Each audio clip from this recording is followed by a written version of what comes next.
Okay, so the offense is in big personnel here. Let's take one look at this play and then we'll come back and look at details.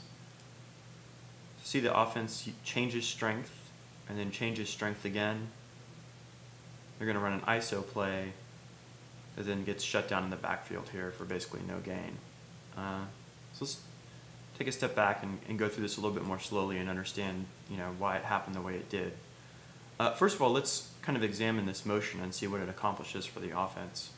So we're going to change strength over to the weak side or over to the short side of the field here.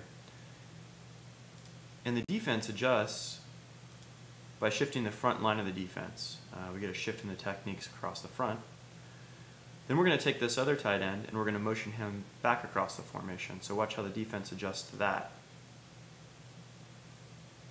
So the second adjustment there occurs on the back level of the defense.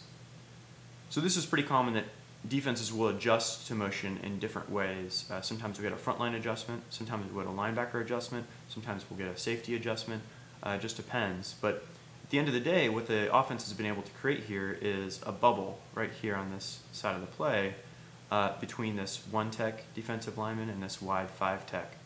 So what they're trying to do on this play is run ISO, and they've created the hole that they want to run in now. So initially we're getting exactly what we want. Let's see what happens. We're going to kind of step through this in slow motion. So one thing to notice there is that the strong side linebacker he attacks this lead block from the fullback aggressively.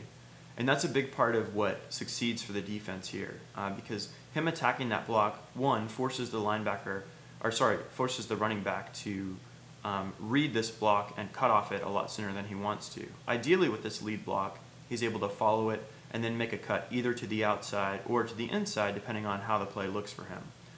Having to cut in the backfield makes it so that he doesn't really have an inside cut here available, so he's just forced to the outside. The other thing to notice here, and sort of why this play eventually gets shut down, is all of this pursuit that gets to the running back. So you essentially see, 3 unblocked guys here. So you might ask yourself, well, how could this play ever succeed when there's 3 unblocked players coming after the running back? So let's just back up a second and see how the play is sort of supposed to happen here and why this works for the defense. So if we come all the way back to this point in the play, the center and the guard are doubling this one technique. And so what they should do is physically dominate this nose, basically pick him up and push him straight back into the defense. If that happens, this backside pursuit basically doesn't really have an opportunity to flow to the play well. It also is going to create some space so that you can have that sort of dual option for the running back when he makes his cut off the lead block. So that's ultimately those two things in combination, the aggressive attack from the strong side linebacker and the ability of this nose to stand up the double team, is what leads this pursuit to be able to get to the running back and stop this play for no gain. One thing to take away there is, Boise State's offensive line is having trouble with the nose tackle and winning that assignment. And then also they're having trouble with the linebacking being really aggressive here.